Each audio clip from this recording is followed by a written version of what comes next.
Hello, beautiful people. How are you doing?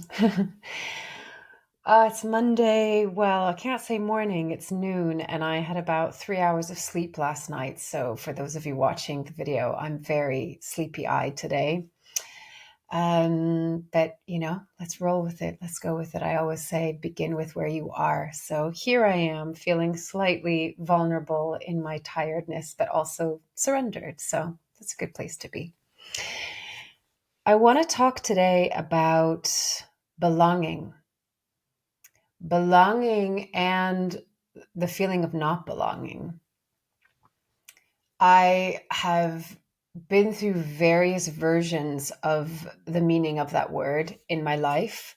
When I was younger, I definitely felt like I didn't belong here. I had very much the awareness of being not from this planet. And I was very observant. I was very contemplative. And I was often put in rooms by myself. So I had nothing to do but kind of inquire, from the inside out because I didn't have a lot of external stimulation. And that I look back at the little child and think, God, that was hard for her. And at the same time, it helped me create, cultivate, build, um fertilize, in a way. That's the word that comes through my inner world, my inner being. And to that, that was invaluable. But this idea of belonging, I want to talk about it in the context of obviously belonging to ourselves, belonging to our family, our friends, our community, this planet. Just what does it mean? And also, what does it feel like when we feel like we don't belong, right? It's not the easiest of things sometimes. So let's dive in and see where it takes us.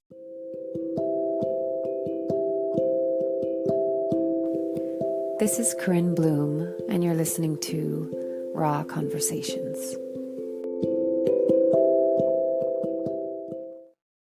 So I think we're living in a world right now where there's just so much going on, right? It's just everything is being turned upside down and inside out, and there's chaos and there's crumbling and all of these things that we've been talking about, right? And out of that, the beauty of that is there are deeper questions that we're asking ourselves. What has meaning? What has purpose? What is my purpose? What is my mission? Why am I here? Why are we here? What is this all about? Right? And and there's this, I think, this need, this yearning, this desire to come more towards one another again after years of really seeing the isolation of our own kind of nuclear pods, the isolation that like physically occurred in 2020. And then I think because we're in such polarized times, there's really the severing and the fragmentation of that polarity, of the opposing ends of things. And I think within that, this question of belonging comes in to the fore, because we're we're creatures of we're social creatures. We're social creatures. And also from the etheric soul realm, we're used to being one. Not meaning, when I say that, I don't mean that we're all just like one blob of light, right? We come from the great blob of light, but that we very much have our own individual soul self. Like that is a personality of unto its own, but that we're outside of duality, we're outside of that polarity, we're in the feeling of unity. It's the most beautiful analogy that I find for this is the drop of the ocean, right? The drop is its own beautiful, unique entity, but it is inherently a part of the ocean, right? So you can pull a drop out, but it's not separate to the ocean, really. So we know this on the other side of the veil. And when we come here, there is this natural feeling of separation because we're in these bodies that are very kind of contained and limited. and there's feelings and survival instincts and all of these things that then in the interpersonal dynamics we can get triggered, we can feel. I'm sure all of us have felt this at one point or another. We can be with a person. So I'm really stumbling on my words because I'm so tired today, so thank you for your patience. You can be in a relationship, or you can be in a room of people, or you can be in a city of millions of people and feel alone. You can feel like you don't belong, right? And so it actually has nothing to do with even just proximity. It has to do with a state of being. So when I was younger, I definitely had the feeling of not belonging, like I felt outside of, and even my Enneagram type speaks to that. When I discovered my Enneagram type in my 20s, it was so like, oh wow, okay, I'm not the only one that's like this. So there was the part of me that understood I'm not from this planet. And for some people, that's going to be like normal language, and for some people, that's going to be super far out for you, and that's okay. Wherever you are in your path, take it or leave it, right? But I can only speak from my experience and my truth and my own inner knowing. So I knew that I wasn't from here, and so there was automatically this feeling of not fully belonging. Like, this isn't my home. I'm visiting. I'm a traveler. I'm coming here to do work, but it's not home. So there was already that immediate sense of I don't belong here. But I think that was almost accentuated because of my childhood, of just the circumstances, and also probably a bit my personality of feeling like I was on the outside and I was alone and I was different, and I was the black sheep. And because I was so observant, I felt, the observer has to sit back and witness, right? And so there can be an element of that feeling of separation and therefore not belonging. And when I was younger, I was much more shy. And it took until my early mid 20s when I was doing a course on authentic leadership that I really understood. I just spoke about this on a podcast, actually. Check it out. It's coming out this week on Doll Killer with Cécile Delepierre. I speak a little bit more about this. But it took until my mid 20s in this course where I recognized that it's like, oh, I need to, if I want to feel connected, I need to connect to others. If I want to feel seen, I have to show myself. If I want to feel heard, I need to speak. I need to use my voice. And so everything comes from the inside out. So the first point of belonging, which is very obvious and clear and simple, but not always easy, is that we need to belong to ourselves. But I think we can get, on a personal note, I felt triggered by it yesterday. This is why I tend to do podcasts either by what comes through that I'm kind of channeling, or sometimes it's kind of triggered by my own personal experience. And it's like, okay, I'm going to talk about this because I know I'm not the only one that is feeling or experiencing this on this planet. And so yesterday I was at a gathering at a friend's house, and they were doing karaoke, which is like, I love singing and I love performing, but I absolutely hate karaoke. And also part of the reason is that, like, most of the time I don't know the songs. And when it's a different kind of generation and a different culture, they were kind of remembering all of these songs and, really getting into them. And they're like, have you heard this? I'm like, nope. Have you heard this song? Nope. Have you heard this song? Nope. And I'm pretty good at being, different I'm not saying that I'm different and unique and special and like, ooh, I'm my own breed. I don't mean that. I'm okay with being individual. I'm okay with being autonomous. That is my Enneagram type. I'm the individualist. It's one of the terms for it. So I'm comfortable in my own skin. I'm comfortable.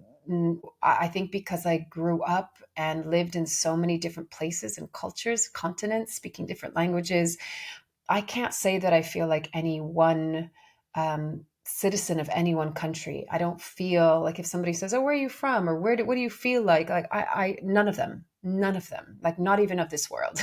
I'd say a world citizen, and then I say, actually, not even of this world. And so I'm used to that. I'm used to not having this overriding culture that's my culture, that's my childhood, that's my country, I don't have that at all. And I'm pretty neutral about it. I don't feel sad about it. I just feel pretty neutral. But it was interesting in this instance to observe them like having this really good time and like, oh, do you remember this song and this and that? And for one, it wasn't just my type of music at all. So I wasn't enjoying it from that perspective, but it was also like, oh yeah, I have no relationship to this whatsoever. And because I'm still in this transition and in this search for my physical home, my house, and my geographical post on this planet, like it's been 2.5 years and I've had wonderful experiences, but I'm still wanting to like I want to put roots in the ground. So there's a slight trigger around that of, I don't even have my own rooting. I don't even have my own home. I'm not living in my house with my things. My things are still in storage from like 2 years ago. And so it triggers that sense of like, well, fuck, where do I belong? Like I don't belong in this culture and in this time and in these with these songs. And I don't belong in this place because this place that I'm currently staying in, which I had lived in before, brings me a lot of sadness and frustration. And so all of this like stew of emotions came up, and I was in the car with my daughter, and I just sparked and I just started crying because it was like, this feeling of where do I belong?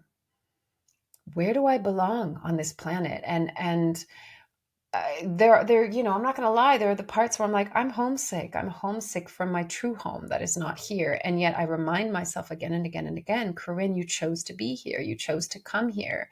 You volunteered to come here. You're here for a reason. And so whilst I'm here, I want to enjoy it. I want to have fun. I want to do beautiful things and creative things, and I want to be of service, and I want to help humanity, find their heart again, and to bring home into your being, and if I can hold the torch and like be the helping hand, then I'm so happy to do that.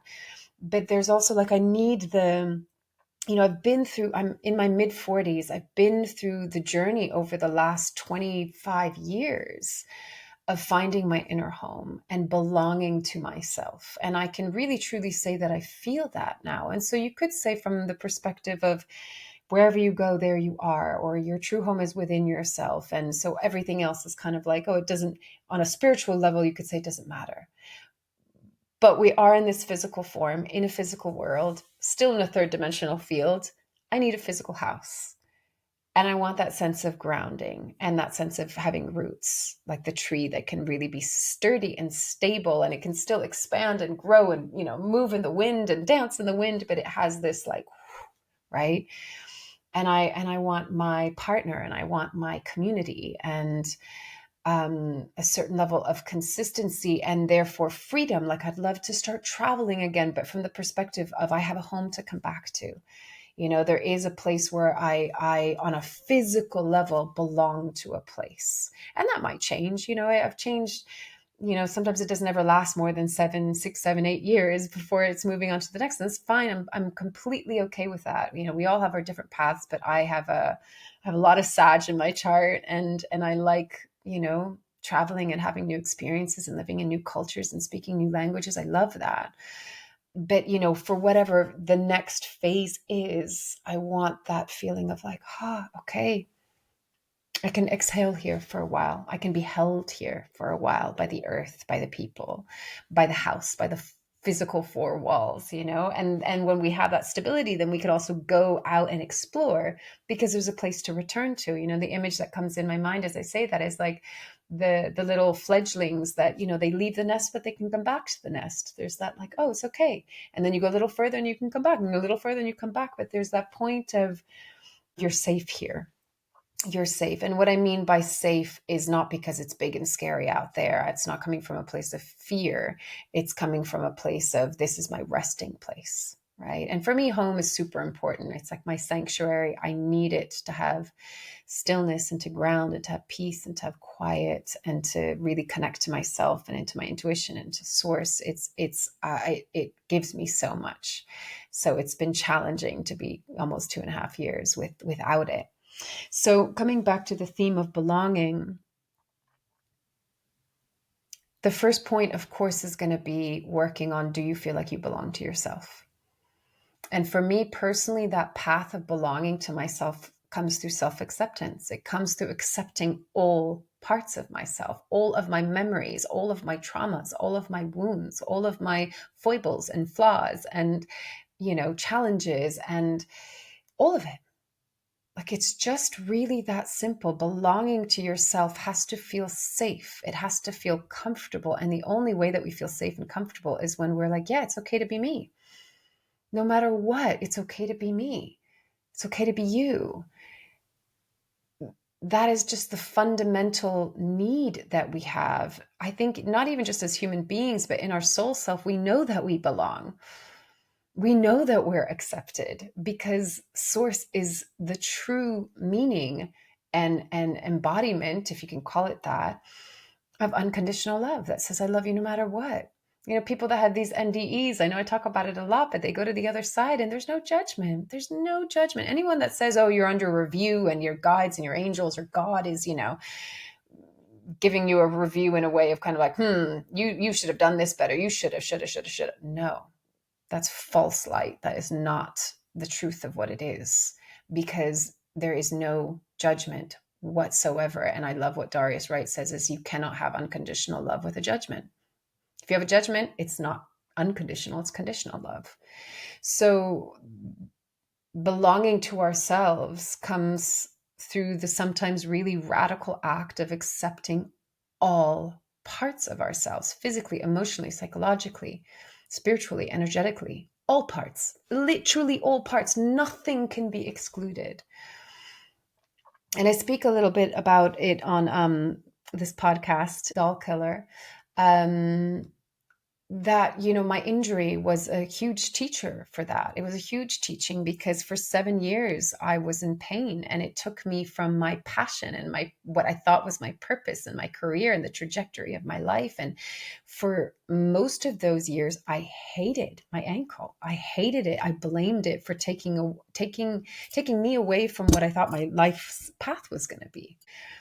And it wasn't until I had this moment where I recognized that I had been so mean. I'd been so mean to it. I'd been excluding this part of me. It's like, it was still a part of my body. Unless I was going to have it amputated, it was a part of my body. And I recognized how mean I had been to it and how much I was rejecting it and hating it. And of course it wouldn't heal. Of course it wouldn't heal from that place, right? But, I don't look back and go, oh, I should have figured that out earlier. I figured it out in the perfect timing. And it taught me so much in that period of 5, 6, almost 7 years about myself and how to be with emotions and how to be with pain and how to be with fear and how to be in the dark night of the soul and in our darkest, deepest depths and in despair and in loss and in confusion. I learned so much about it all, about being human, not perfect, being human. And really bringing in and embodying my soul self, my divinity. So when I had that realization of like, oh, this is a part of my being, and I'm so sorry, and I love you, that's when I healed. That's when I healed. And I met a physical therapist that within 3 months restructured my foot, and that was it. But I wouldn't have been ready before. I wasn't ready before because I had the invitation to see this physio, this one woman I kept on running into maybe like once every 6 months or once a year. And she would say, Corinne, you have to go see this man, Jean-Claude. You have to go see him. He's amazing. No, it's too expensive. I can't. It's because I wasn't ready. My emotional being wasn't ready. My spiritual being wasn't ready. I hadn't learned the lesson yet. When I learned the lesson, then I could physically be healed. So I know this seems like a really big tangent, but all of this is to wrap the feeling of belonging, which has to come through acceptance and the inclusion of all parts. So I did a short video that I posted on my YouTube where I was using this analogy of I had walked into this forest several weeks ago. And the first time I walked into the forest, I was a bit like, ooh, it's a little bit like kind of a little bit scary, a little bit creepy. You don't know how big it is. You don't know where it goes. Where does it come out? Who's in the forest? What's in the forest, right? There was this feeling of a little bit of fear and trepidation because I didn't know it. And then since then, I've been doing that walk, weekly, and I know the forest. And so it doesn't have that same feeling of fear. And the analogy that I use this for is that your feelings in your inner world are no different. that first moment where you put your foot in is like walking into a forest. It's a little bit like dark and a little bit shadowed, and you can't see and you don't know where the path is going. That is the scariest point, because you don't know. But the moment you walk into the forest, you walk into yourself, you get to know your feelings, you get to know your childhood memories, you get to know your wounds, you get to know how to show up for your inner child, you get to know how to be there for yourself, and you get to literally know the terrain of your inner being, just as you're walking through the metaphoric forest. Once it's familiar, it feels safe. And this is why we like things that we know, because it feels safe. Our instinctual center, our survival mechanism, our reptilian brain gets to relax because we're like, oh, I know this. I feel safe. So that's easy to understand with a physical external context, right? Like you go into a forest, once you get to know the forest, you're fine. You're not as scared. But it's no different for our inner world. So you have to walk into the shadowy bits, and then you see, oh, the sun comes through here, and I get used to the sound of like the leaves and the breeze and the birds and this and that and the other. And then all of a sudden it's familiar, and all of a sudden it's safe, right? So this is the relationship that we have to have with ourselves. We have to walk through the shadow sometimes to really get to know ourselves. And then through that, and through the acceptance, through the embracing, through the walking towards ourselves, we begin to see, feel, and understand what it's like to belong to ourselves. So then the extension of that is, do we belong to our environment? Do we feel, and when I say belong to our environment or belong to our community, I mean, just, do we feel like we're a part of it? Do we feel like we're in harmony with it? Do we feel included? Because if we go back to, you can't belong to yourself unless you include all parts of yourself. You can't sever or fragment or compartmentalize any parts of you. All parts have to feel included. I mean, think about just going to school. What did we want? We wanted to fit in, or we wanted to belong, actually, is a much more beautiful word for it, because fitting in is, I need to be somebody different than I am so that I'm accepted. Belonging is, I get to be who I am, and I'm part of the circle, I'm part of the group, I'm part of the tribe, whatever you want to call it. So until we feel like we really truly belong to ourselves, we won't feel like we belong to anything outside of ourselves. Because again, if we're trying to do it outside in, and it's like, well, I'm looking for the inclusion around me. Do you include me? Do you accept me? Do you love me? Do you validate me? And we haven't done that within ourselves. We're either not going to feel like we belong, period, or we're going to feel like it's always a little bit on eggshells, where it's a little bit volatile, where if it's going well, I belong. If it's not going well, I don't belong. And ultimately, we want to be in a state of being that no matter what the weather metaphorically is around us, that we're centered, right? Because we belong to ourselves. But there are going to be moments like yesterday where I got triggered, where that part got triggered of like, fuck, where do I belong? Where do I belong here? I know that I belong to myself, but where do I physically belong? And who are the people that are going to be my, where's my soul family and my soul partner? And we have these needs. And that's perfectly fine. And I think, I was a part of this online meditation channeling, and actually he had channeled the question that I had asked. The question that I had asked was, if love is the most potent frequency, one of the most potent frequencies, and divine union is like exponentiates that potency, why are we in a time that where so many men and women, but especially women, are single? And not we're not looking for the old template of relationship that is based a lot on toxic bonds and trauma and childhood wounds, but we're looking for the new template of relationship that is evolved, the true spiritual relationship, and the template of that is between two sovereign autonomous beings that are interdependently in a relationship together, and really a divine union is what I would call it. And there was an explanation for that, but one of the things that came in that I thought was so beautiful, and I really resonated with this, is that there's something to the yearning. So a lot of us can feel like there's this yearning, and I'm speaking about this in the context of relationship. It could be community, it could be family, it could be the world at large, the collective. This ties into belonging because it's about connection. And there can be this yearning, and sometimes when you think of a romantic relationship, a divine union, looking for your soulmate or your life partner, that yearning sometimes can feel painful, and it can feel lonely, and it can feel isolating, and it can feel sad, and it can feel like that kind of, like, I ask myself, where the fuck do I belong, right? Or who do I belong with? Or these questions arise.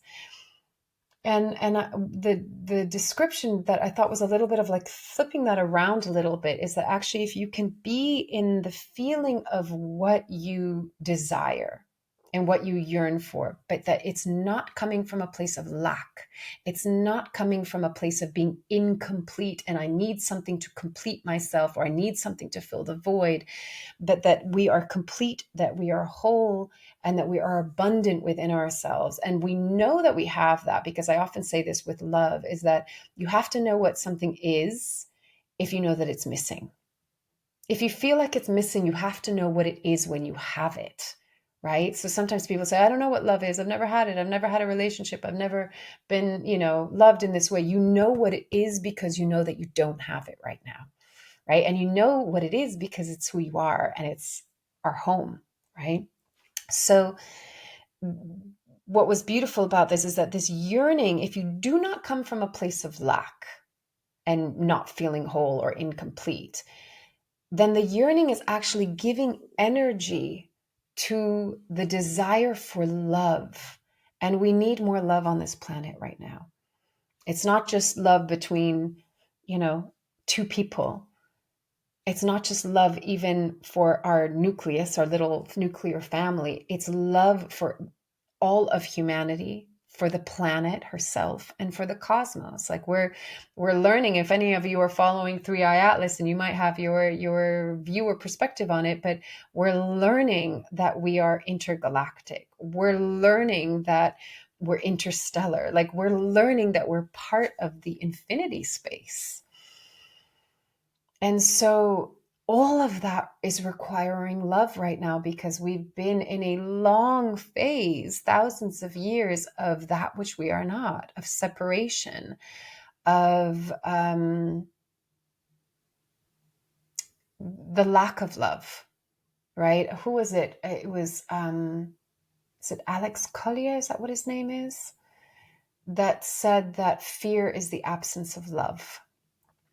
And we live in a world that is driven by fear, that is controlled through fear.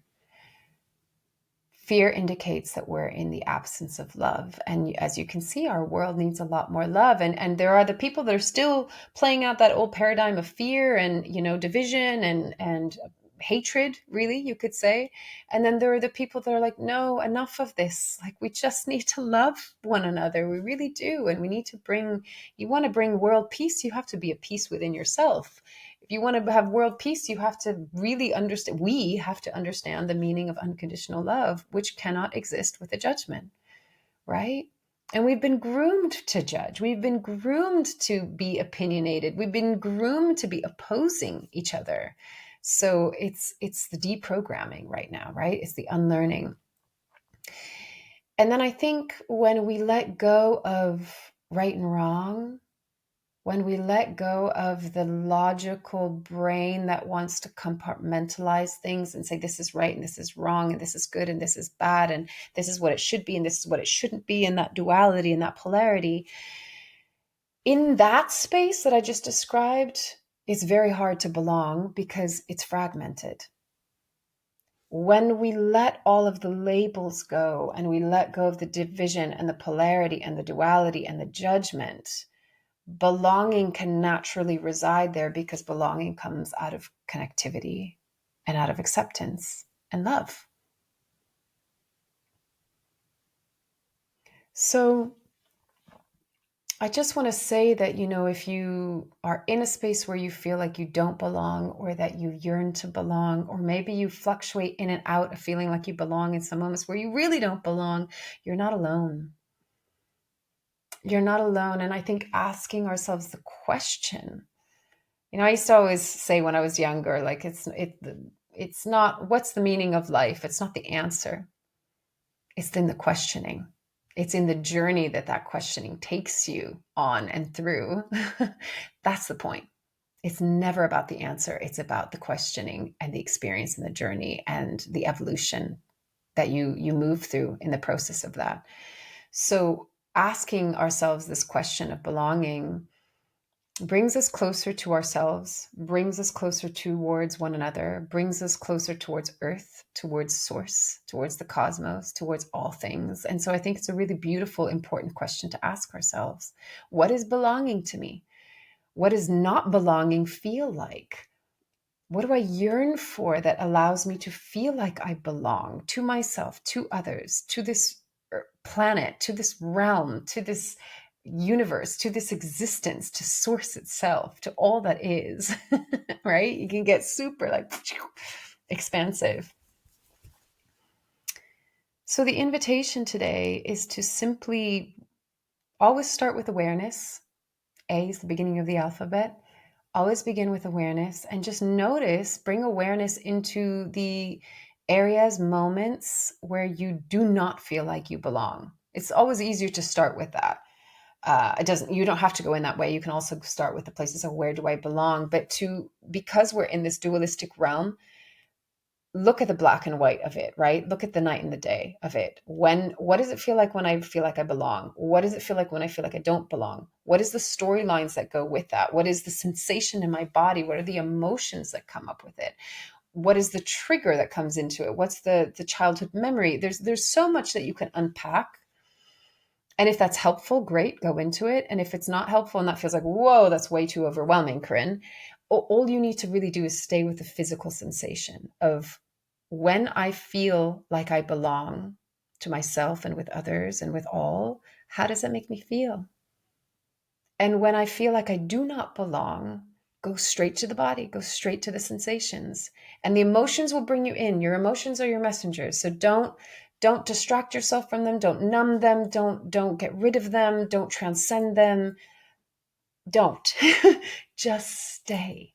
Stay, feel, listen. They have so much wisdom to offer you. And sometimes you need to move through the emotion to get to the point of clarity on the other side. If you're looking for clarity and you don't know, you might need to have the like eruption, the volcano, the like the lava that pours out of it of emotions. You might need to feel that first to then come to the point where your body can go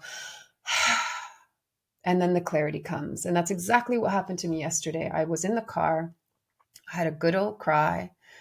I had a good old, like, just in all honesty, like pleading.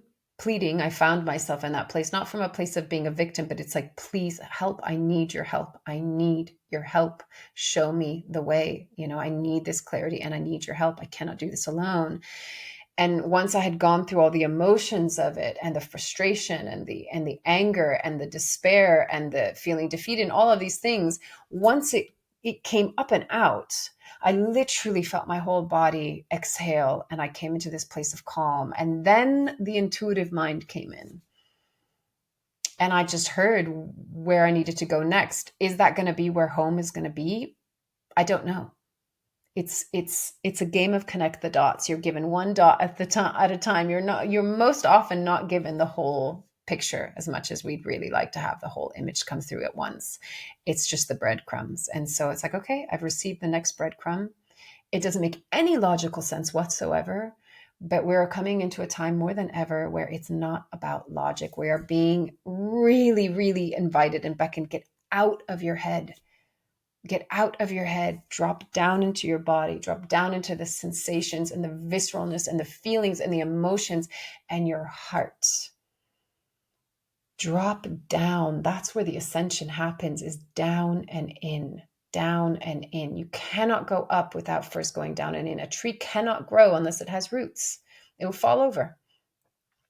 So take the time to really plant your roots, because it will give you, I always say this, I use this analogy with relationship, but it's also the relationship to yourself. A house is not a sturdy house without a solid foundation.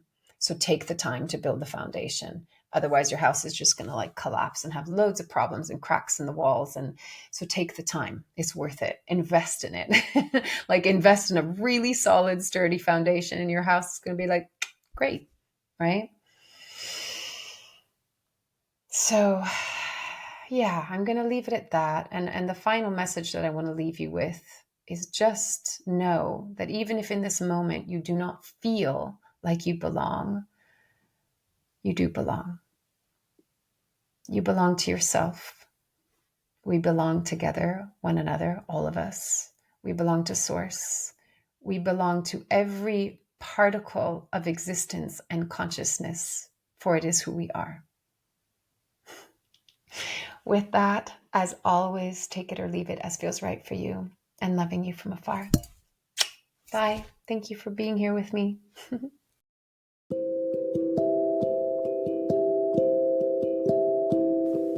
You've been listening to Raw Conversations with Corinne Bloom. Thanks so much for showing up, listening in, and being a part of the conversation with me.